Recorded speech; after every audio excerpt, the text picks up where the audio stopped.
अगर आपका वार्डरोब का ढक्कन ऐसे कंप्लीट पैटर्न में है और बना हुआ है तब तो बढ़िया। पर अगर आपका कुछ इस तरीके का है जहां पर आपका कांच लगाने वाला पैटर्न है और किसी रीजन से आपका यहाँ का कांच फूट गया या फिर आपने अभी तक लगवाया ही नहीं है, तो वैसे केस में आपको बीच में एक टेम्परेरी अरेंजमेंट करना ही पड़ता है। तो इस टेम्परेरी अरेंजमेंट के लिए आप दो तरीके अपना सकते हैं। पहले तरीके में अगर आपको अपने अंदर वाला सामान दिखाना है, मतलब कि इसे कंसील नहीं करना है, कुछ ऐसे, तो वैसे केस के लिए आप यूज कर सकते हैं इस तरीके की ट्रांसपेरेंट सेलोफेन शीट। ये जो आपकी नोटबुक्स में कवर लगाने के लिए आती है ना, वही वाली शीट है। इसको आप लगाएंगे तो बिल्कुल ग्लास वाला लुक देगी ये। अब क्योंकि ये प्लास्टिक है इसीलिए इसमें फेविकोल काम नहीं आएगी, इसीलिए इसको चिपकाने के लिए आप यूज कर सकते हैं ट्रांसपेरेंट मोटी वाली टेप या फिर ट्रांसपेरेंट पतली वाली टेप। मोटी वाली टेप से थोड़ा सा ज्यादा अच्छे से ग्रिप आपको मिल जाती है। और दूसरे में अगर आपको अंदर वाला सामान नहीं दिखाना है, इसका मतलब इसको छुपा के रखना है, कंसील करके रखना है, तो वैसे केस के लिए आप कर सकते हैं ये आइवरी शीट। आइवरी शीट आपके नॉर्मल चार्ट पेपर से काफी मोटी होती है और हेवी क्वालिटी की भी होती है। साथ ही साथ चार्ट पेपर के थ्रू आप देख सकते हैं क्योंकि वो थोड़ा ट्रांसलूसेंट होता है, पर आइवरी शीट कुछ हद तक आपकी एकदम ओपेक होती है। साथ में हम मेजरमेंट्स के लिए ले लेंगे रूलर, एक पेंसिल अपनी मार्किंग बनाने के लिए। अब क्योंकि ये व्हाइट है इसीलिए इस पे मैं अपनी पेंसिल यूज कर सकता हूं। ब्लैक चार्ट पेपर पे आप लोग व्हाइटनर या फिर चौक से यही काम कर सकते हैं। साथ ही में चिपकाने के लिए फेविकोल, आप लोग फेविकोल एमआर जो कि आर्ट एंड क्राफ्ट पर्पसेस के लिए होता है वो भी ले सकते हैं, या फिर फेविकोल एसएच जो कि वुड वर्क के लिए होता है वो भी ले सकते हैं। और साथ में कटिंग के लिए कैंची। अपने मेन चार्ट पेपर के अलावा आपको एक सेकेंडरी चार्ट पेपर भी चाहिए होगा जिससे कि हम कटआउट्स काटेंगे। ये वाला चार्ट पेपर आपके मेन वाले चार्ट पेपर से कंट्रास्टिंग कलर में होना चाहिए। इससे कटआउट्स काटने के लिए आप लोग यूज कर सकते हैं एक कैंची। आप कैंची की जगह एक कटर को भी जरूर यूज कर सकते हैं, इससे काम जरूर आसान हो जाता है, पर इसको यूज करते दौरान आपको ज्यादा सावधानी बरतनी होगी। अगर आप अपनी ब्लैक एंड व्हाइट की डिसेंसी के बीच में थोड़े से कलर्स ऐड करना चाहते हैं तो आप यूज कर सकते हैं पूजा में यूज होने वाली मोली या फिर क्रिस्टल्स और स्टिकर्स। आपको याद है ना, क्रिस्टल एंड स्टिकर्स मैंने अपने मिरर डेकोरेशन में यूज किए थे, लिंक इन डिस्क्रिप्शन जाके जरूर देखिए। तो दोस्तों मैंने एक वेस्ट और काफी ज्यादा हार्ड कार्डबोर्ड ले लिया है।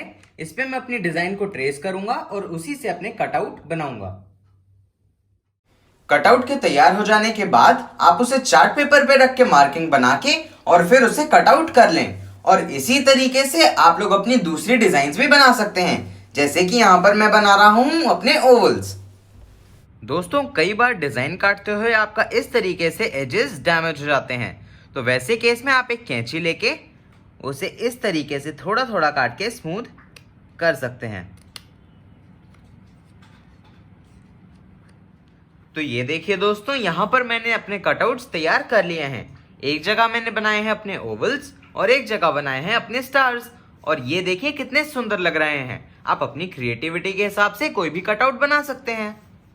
तो अब मैं अपनी विंडो की मेजरमेंट के हिसाब से अपने आइवरी शीट को तैयार कर लेता हूं। इसमें आप ये ध्यान रखिएगा कि आप अपनी आइवरी शीट को जितना साबुत से साबुत हो पाए उतना साबुत से साबुत रख लीजिएगा। इसका क्या मतलब हुआ कि जितना कम से कम जॉइंट आप करेंगे उतनी ज्यादा मजबूती आएगी और देखने में भी अच्छा लगेगा। मेजरमेंट और कटिंग पेस्टिंग के बाद ये मैंने अच्छे से तैयार कर लिया है। तो चलिए अब मैं इस पे अपने कटआउट्स को चिपका लेता हूं।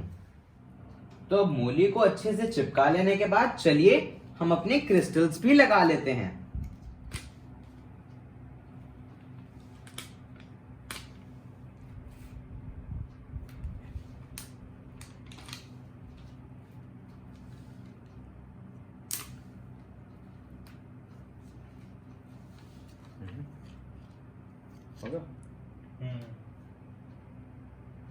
यहाँ लगा दूँ